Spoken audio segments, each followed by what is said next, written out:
criminals most wanted.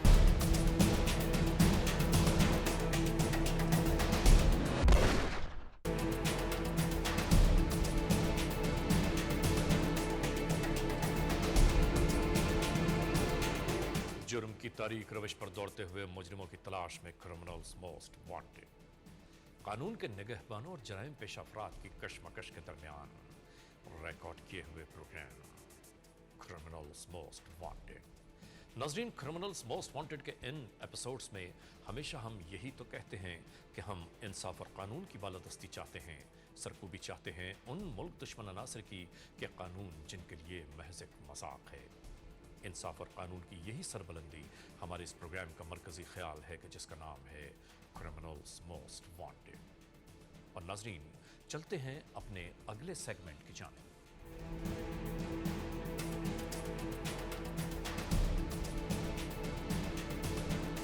नाज़रीन, जुर्म कब, कहां, कैसे, किस तरह रूनुमा हो जाए कोई नहीं जानता, लेकिन हम आपको रखते हैं बाखबर जराइम की नई दास्तानों से।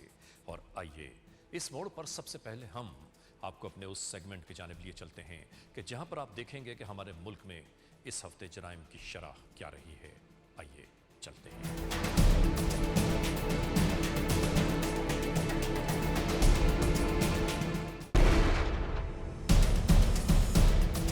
इस हफ्ते हमारे मुल्क में चोरी, डिक्वाइटी या रॉबरी की मद में रिपोर्ट होने वाली वारदातों की तादाद है 78। मोटरसाइकिल्स, कार स्नैचिंग और चोरी की मद में मुल्क भर से जमा होने वाले आदाद शुमार के मुताबिक रजिस्टर्ड केसेस हैं 93। किडनैपिंग फॉर रैंसम की मद में रिपोर्टेड वारदातें 39 हैं।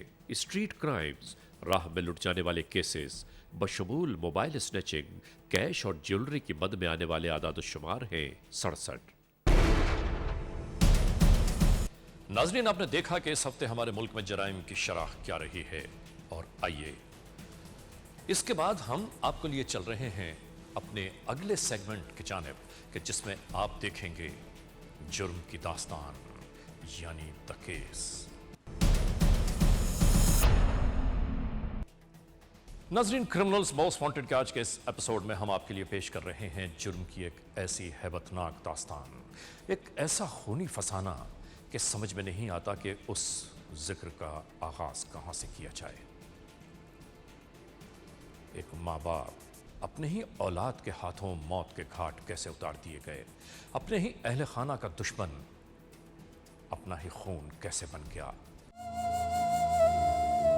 7 अक्टूबर 2008 गुलबर्ग पुलिस स्टेशन की हुदूद में वकू पजीर होने वाली एक हैरत अंगेज रुदात, नाकाबिले यकीन, नाकाबिले फरामोश। ये मकान number B51 block 17 Gulberg Karachi में वाक़े निसार अहमद का घर है, जो साबिका assistant director State Bank of Pakistan Karachi में तैनात रहे। ये इसी घर में मुकीम थे। अपनी 60 साला ज़ौजा ज़किया खातून, अपने नवासे 23 साला सन्नान उर्फ सनी और अपने 32 साला बेटे शाद के साथ जिंदगी के शब रोज गुजार रहे थे। नहीं मालूम क्या हुआ कि एक मनहूस खबर ने हर एक के औसान खता कर दिए।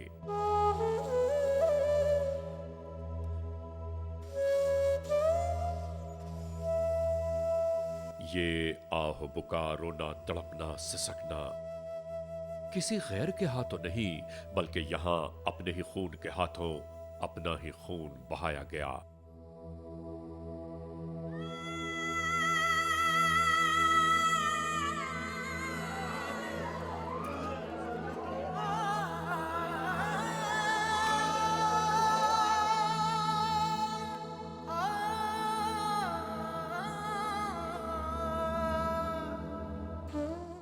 अपनी ही औलाद, जिसे एक मां ने अपना खून जिगर पिला पिला कर परवान चढ़ाया।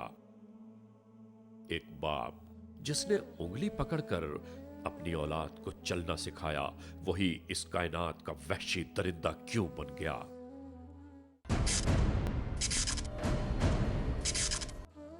मामू भांजे के लिए मां की सूरत होता है। उस नौजवान भांजे को इस तरह कत्ल किया गया कि इंसानियत कांप उठे। ऐसी दास्तान पर दिल खून के आंसू रोने लगता है।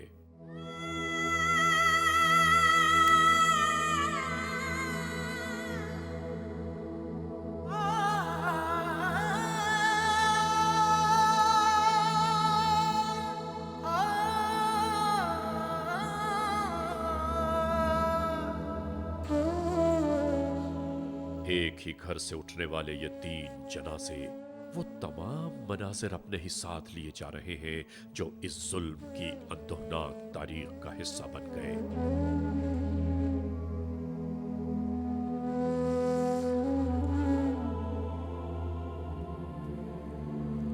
قانون کے اہلکار اس جستجو میں ہیں کہ وہ قاتل بیٹا آخر کہاں روپوش ہو گیا۔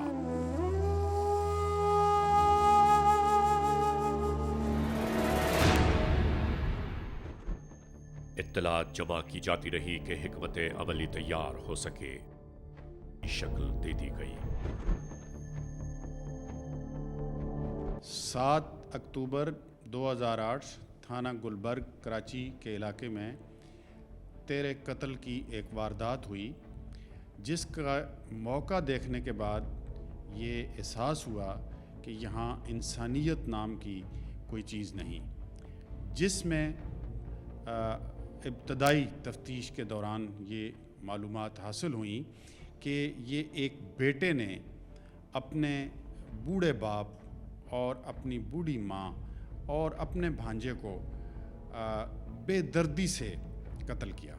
واردات پر مزید یہ معلومات حاصل ہوئیں کہ قاتل جنونی تھا یا اس کا دماغی توازن ٹھیک نہیں تھا، تو اس نے یہ واردات کی۔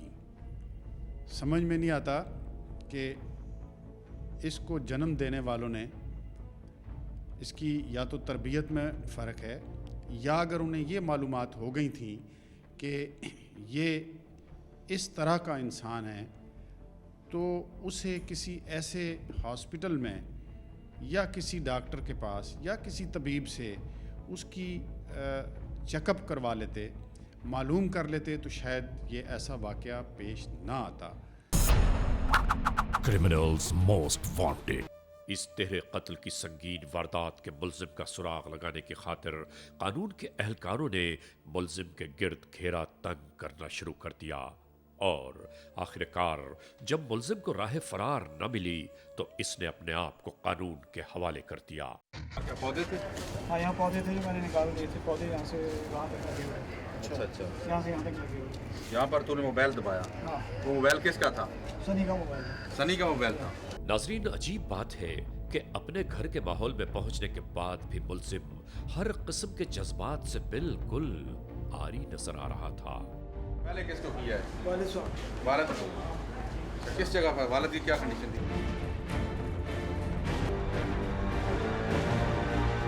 سلطان کا قتل کہاں پر کیا؟ لیٹا ہوا تھا، سویا ہوا تھا؟ لیٹا ہوا تھا، میوزک سن رہا تھا۔ ایک دم چھری مارنا شروع کر؟ نہیں، مجھ سے بات کرتے ہوئے گالیاں دیتے ہوئے، بدزبانی کی اس سے۔ آپ نے اس کو؟ جی، تو دونوں اس کمرے میں ہی رہتے تھے؟ میں بھی اسی کمرے میں سوتا تھا۔ مجھے اس موڑ پر بڑے بھائی دریافت کر رہے تھے کہ یہ تم نے کیا کر دیا؟ وہ تو معصوم بچہ تھا، اس سے تیرا کیا انتقام تھا؟ وہ بچہ، وہ لڑکا مجھے گالیاں دے رہا تھا۔ کوئی گالی نہیں دیتا تھا۔ ماں نے کیا کیا تھا؟ ماں بھی گندی گالی دیتی تھی۔ یہی کہتی تھی نا کہ کھانا کھا لے۔ بہن بھائیوں سے تم نے عیدی ایکسیپٹ کی، تم نے عیدی کیوں لی؟ اگر تم کو بھائیوں بہنوں سے اتنا زیادہ تھا کہ تم ان کو قتل کر دیتے تو تم نے ان سے کیوں ہر چیز میں عیدی کیوں ان سے قبول؟ جب اس سے پہلے بھی میرے اوپر وار کیا تھا، اتنا میرا سین یہاں پہ نشان ہے۔ عید سے پہلے اس نے مجھے بولا تھا کہ یہ جوڑا مجھے چاہیے نیوی بلو کلر میں، اچھا کاٹن کا سوٹ چاہیے، یہ میں اس کے لیے لے کر آیا تھا۔ عید کے دن 5:30 بجے میں نے اس کو پہنچایا جا کے، میں نے کہا بیٹا یہ پہن لینا صبح۔ مجھے دکھنا، میں اس کو بیٹا بیٹا کر کے بات کرتا تھا، نہیں کرتا تھا۔ 7 اکتوبر کو شام کو 7 بجے ایک بچہ جبران آیا تھانے کے گلبرگ کے اوپر، اور اس نے اطلاع دی کہ ایک بنگلے کے اندر 3 لاشیں پڑی ہوئی ہیں۔ بر وقت پولیس پہنچی وہاں پر تو دیکھا کہ واقعے میں 2 بزرگ تھے، میاں بیوی، اور ایک نوجوان بچے کی لاش پڑی ہوئی ہے۔ جب گھر کی سرچ کی گئی تو پتہ چلا انہی کا بیٹا نصرت شاد نے ہی یہ قتل کیا ایکسپیکٹڈ، کیونکہ ان کے بھائی بھی اس دوران آ گئے تھے جنہوں نے یہ بات بتائی، واضح کی کہ ہمارے بھائی نے ہی ہو سکتا ہے یہ قتل کیا ہو۔ مزید اس کی تصدیق جو ہے وہاں باتھ روم کے اندر جو موجود کپڑے تھے جہاں اس نے ان کپڑوں کو خون آلود کپڑوں کو چینج کیا تھا اور چینج کر کے وہ بھاگا تھا. کیا نام ہے تمہارا؟ نصرت شاد احمد. تمہارے والد کا نام؟ نثار احمد. کہاں ہے وہ دنیا میں نہیں ہے. میرے ہاتھ ان کا مرڈر ہو گیا تھا. کیسے مرڈر کیا تم نے؟ مرڈر ذاتی اختلافات اور خاندانی اختلافات دشمنی سے بہت سارے بہت کچھ تھا. کئی سالوں سے یہ اختلافات اور دشمنی کا سلسلہ تھا اور گالم گلوچ کرتے رہتے تھے کئی طریقوں سے, بہت بہانوں سے, کسی نہ کسی بہانے, کسی نہ کسی طریقے سے, کسی انداز سے وہ بے عزت کرنے کے راستے اختیار کرتے تھے, طریقے اختیار کرتے تھے. تو یہ سب کچھ بڑھتے بڑھتے ناقابل برداشت ہو گیا تھا. تو یعنی میرے ہاتھوں مرڈر ہو گیا 7 تاریخ کے دن. والد اور والدہ کی ایج کیا ہے تمہاری؟ والد صاحب کی ایج 70 سال تھی اور والدہ کی ایج 60 سال تھی. تمہیں اس نے پیدا کیا, تمہیں ذرا احساس نہیں ہے اور تم نے یہ کام کر دیا. لیکن صاحب یہ بڑھتے بڑھتے بہت زیادہ ناقابل برداشت ہو چکا تھا یہ سب کچھ, اور مجھے لگاتار انسلٹ کر رہے تھے. وہ 7 اکتوبر کو کیا ہوا تھا؟ 7 اکتوبر کے دن رات 1 بجے تک وہ مجھے بے عزت کرتے رہے اس طریقے سے کہ گالیاں دیتے. کون کرتے رہے؟ سنی جو اس وقت گھر میں موجود تھے. کیا لگتا تھا تمہارا وہ؟ بھانجا تھا میرا. سگا بھانجا تھا.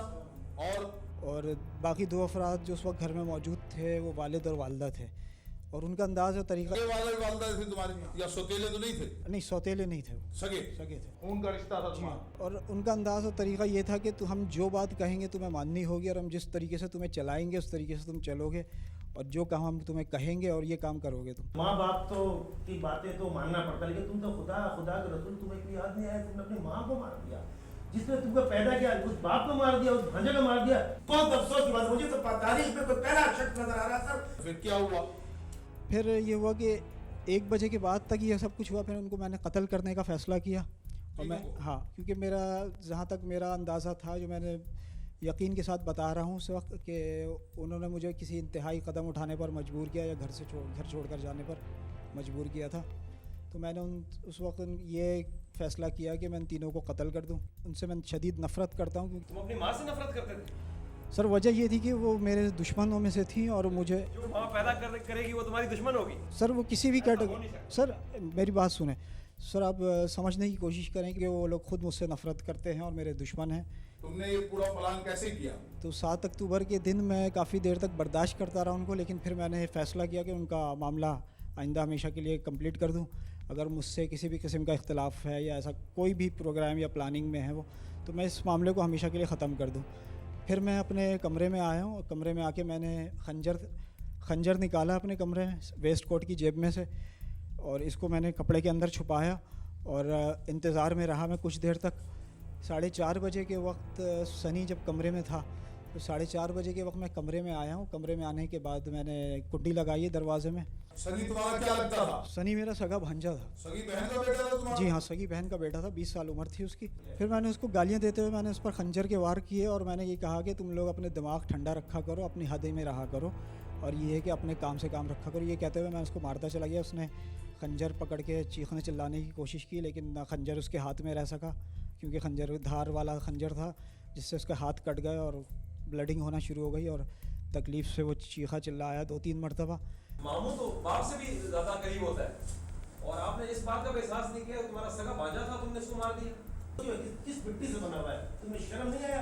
نہیں, سنی تو جسمانی طور پہ بہت مضبوط تھا. جی ہاں, تم سے زیادہ اس کا ویٹ ہے, ہائٹ بھی, اور اچھا خاصا صحت مند تھا وہ. جی ہاں. کیسے قابو کیا تم نے اسے؟ اس کو قابو کرنے کا مطلب یہ کہ میں کوئی بہت زیادہ کمزور یا دبلا پتلا نہیں تھا, اور مجھ میں طاقت ٹھیک ٹھاک تھی. میں نے اس کو جب وہ لیٹا ہوا تھا تو میں نے اس کو آرام سے قابو کر لیا تھا. اس پر پہلا وار کہاں کیا تم نے؟ سنی کے اوپر پہلا وار میں نے پیٹ اور سینے پر کیا. والدین اپنے کمروں میں تھے جو تھوڑے ڈسٹینس پر ہیں یہ کمرے. آواز نہیں آئی, وہ بچانے نہیں آئے سنی؟ سر آواز جا سکتی تھی ان کو, لیکن زیادہ آواز نہیں نکلی سنی کے منہ سے. سنی کو قتل کرنے کے بعد صبح کے تقریباً 5 بجنے والے تھے, چند منٹ باقی تھے 5 بجنے میں, اور میں نے کمرے کے اندر سے جو دروازے سے کنڈی لگائی ہوئی تھی, میں نے کنڈی کھولی نہیں, میں نے کپڑوں سے خون صاف کیے. اتنی بڑے تم نے اپنے بھانجے سگے کا قتل اپنے ہاتھ سے کیا, تو تمہارا جسم تمہارا ساتھ دے رہا تھا, کانپ نہیں تھی تمہارے اندر, کوئی احساسات نہیں تھے تمہارے کہ تم نے کیا جرم کیا ہے؟ سر میں شدید غصے میں کے عالم میں تھا, اور میں نے قابو کر لیا تھا اپنے اوپر, اور اسی وجہ سے نفسیاتی معاملہ یہ تھا کہ کچھ میں نے اپنے میرے حواس خراب نہیں ہوئے. کتنے وار کیے سنی پر؟ سنی پر میں نے 1 درجن سے زائد وار کیے تھے. آپ پر بھی مارا ان کو؟ اس کو کئی جگہوں پہ لگے ہیں خنجر, तो शायद उसके आँख पर भी लगी। सुबह 8:30 बजे जब वालिद साहब उठे तो वालिद साहब कुछ देर तो अपने काम निपटाते रहे, फिर वो इस तरफ आए कमरे में, तो मैं तैयार बैठा हुआ था और मैंने उनसे ये कहा कि अब्बू मुझे आपसे कुछ बात करनी है क्योंकि मैं जॉब पे जाना है, मैं 4-6 बजे तक वापस आऊँगा। तो कहने कि हाँ बताओ। तो मैंने कहा कि ड्राइंग रूम में बैठ के बात करते हैं, वहाँ पे मुझे खर्चे वर्चे का भी मामला है, आने जाने का है, लंच वंच का है, जो कुछ भी है। तो कहने कि अच्छा। फिर मैं उनको कमरे तक लेकर आया हूँ, खंजर मेरे पास लगा हुआ था जो मैंने अपनी जेब में नहीं रखा था, ऊपर रखा हुआ था। और फिर वालिद साहब को मैं कमरे में लाते ही चंद अल्फाज बात किए थे मैंने उनसे, उनके बैठने के बाद सोफ़े में, और चंद अल्फाज बातें करते ही मैंने उनको हाथ पकड़ के खड़ा किया था और खंजर निकालते ही उन पर खंजर के वार किए थे पेट और सीने पर। तो वो चीखने चिल्लाए, थोड़ा सा बचाव की आवाज़ें निकाली उन्होंने, लेकिन चंद चीखें निकली उनके ज़बान से और फिर इनकी हिम्मत नहीं रही, उनके यानी कि हवास जवाब दे गए और वो गिर गए नीचे। और गिरने के बाद फिर वो चीख चिल्ला नहीं पड़ पाए, लेकिन मैंने उन पर कई बार और किए गिरने के बाद, और इसके बाद थोड़े ही मिनट में, सिर्फ चंद एक मिनट में वो एक्सपायर हो गए।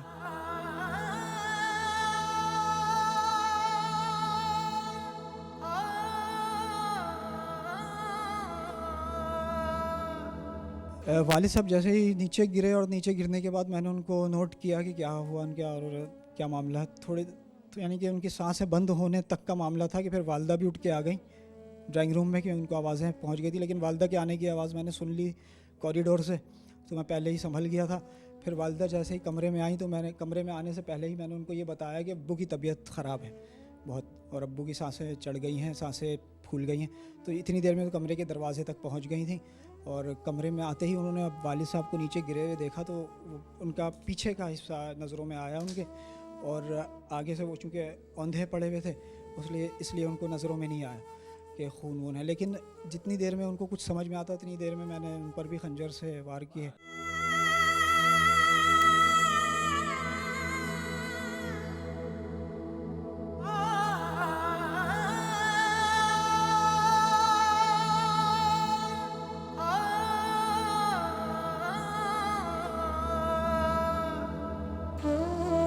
और इसी तरह मैंने उनको भी गालियाँ दी हैं, बदतरी, यानी कि उनको भी इसी तरह से कहा मैंने जैसे बाकी दोनों को। तुमने अपनी वालदा के किस किस हिस्से पे वार किए? जिस्म के पेट में, सीने पे, कंधे वंधे पर उनकी छुरियाँ लगी, खंजर लगा था, और वो भी फ़ौरन गिर गई और उनके मुंह से भी चीखें ना निकली ज़्यादा से ज़्यादा, और थोड़ी देर में वो भी एक्सपायर हो गई थी। और माँ को हैरत नहीं, माँ ने तुमसे कोई सवाल नहीं किया? नहीं, माँ के चेहरे पर थोड़े से अजीब से तासुरात मैंने नोट किए। नहीं जी, कुछ नहीं कह पाई, वो अजीब से उन्होंने नज़रों से मुझे देखा।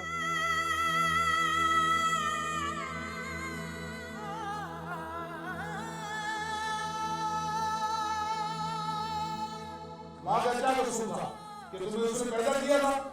नहीं सर, वो बात ये थी कि मेरे बड़े बहन भाइयों के साथ सरपरस्ती करती थी उनकी, इस तरह से का ये बदला दिया तुमने? शिकवे शिकायत करती थी वो। इतना बड़ा संगीन जुर्म तुम्हें करते हुए कोई शर्मिंदगी नहीं हुई? शर्मिंदगी मुझे या निदामत इस वजह से नहीं हुई कि मैंने शायद ये गलत काम किया है। हुई नहीं। खुदा तुझे माफ करेगा? अल्लाह मुझे माफ़ नहीं करेगा, लेकिन मैं अल्लाह से अपने गुनाहों की माफ़िया मांगूंगा। और मैं अपने कैसे गुनाह तेरे माफ करेगा अल्लाह? माँ के पैरों के नीचे जन्नत होती है। सर, मैं अपने गुनाह पर निदामत और शर्मिंदा हूँ। तुम सिर्फ शर्मिंदा हो, तुम्हें तो मर जाने का हक हासिल है। तुम उसी टाइम खुदकशी कर लेते हैं उनके साथ ही, पूरी जिंदगी जेल के अंदर, जेल की सलाखों के पीछे सड़ोगे। सर, अल्लाह की तरफ से भी जलता रहेगा। हर तरफ से। पैगाम क्या देना चाहते हो दुनिया वालों को जो बाकी बच गए हैं उनको? क्या आपके अजीज बहन भाई भी बचे हैं, उन्हें क्या आप पैगाम देना चाहते हो? जो मौका मिलता है तो मैं घर के जो बाकी दीगर अफराद हैं उनको भी कत्ल करके फिर ये गिरफ्तारी देता। क्यों? ताकि मैं ये सब, उन्होंने क्या गुनाह किया? उनसे मैं शदीद नफरत करता हूँ क्योंकि माँ बाप है, माँ बाप के लिए तो पता नहीं, माँ के पैरों पे जन्नत होता है। तारीख में, पूरी हिस्ट्री में, पूरी उम्र में मुझे पहला शख्स नजर आ रहा है ये तो बदतरीन। इसे तो खुदा कानून क्या माफ करेगा, अल्लाह माफ करेगा। तुमने दोज़खी हो, दोज़खी। जो तुम बयान अपना यहाँ रिकॉर्ड करा रहे हो, जी, इसमें कोई किसी ने आपको मारपीट की हो, किसी ने कोई आपसे ज्यादा तशद्दुद किया हो कि ये बोलो, ऐसा मामला है कोई? नहीं सर, मारपीट या तशद्दुद या जबरी ऐसा कोई बयान मुझसे नहीं लिया जा रहा, और मैं ये सब कुछ अपने ज़ाती यानी कि इत्मीनान के लिए और जुर्म का इर्तिकाब करने के बाद ये बात कह रहा हूँ।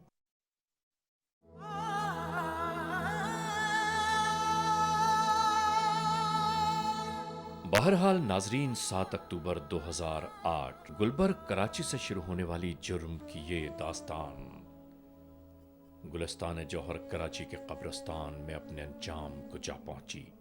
अपनों ही के हाथों बर्बादियों की तस्वीर बन गए अपने ही सब, नहीं मालूम किस कसूर की पादाश में। इस मोड़ पर हम ये दुआ करते हैं कि ऐ मालिके दो जहां, तेरे जहान में ऐसा दोबारा कभी सरसद न होने पाए। जी नाज़रीन, इसके बाद ना ही हमारे पास कुछ दिखाने को बाकी रह गया है, ना ही कुछ सुनाने को, और आपकी निगाहों में अब ताब भी कहाँ बाकी होगी इस जुर्म की मज़ीद दास्तान के बर्दाश्त करने के लिए। इतना ज़रूर कहना है कि हम सोच रहे थे कि उन वालिदैन का कसूर क्या था कि जिन्हें अपनी ही औलाद ने खाक का पेवंद बना दिया। हाँ, कसूर ये रहा होगा कि उन्होंने इस औलाद को जन्म दिया। और फिर आप सबसे कहना ये ज़रूर है कि अगर औलाद ऐसी होती है तो ऐसी औलाद से बे औलाद होना ही बेहतर है।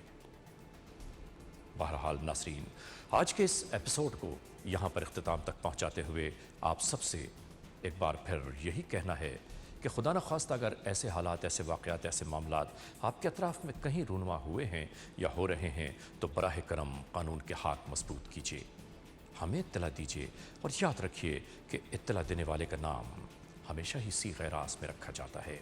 CMW@ARY1world.net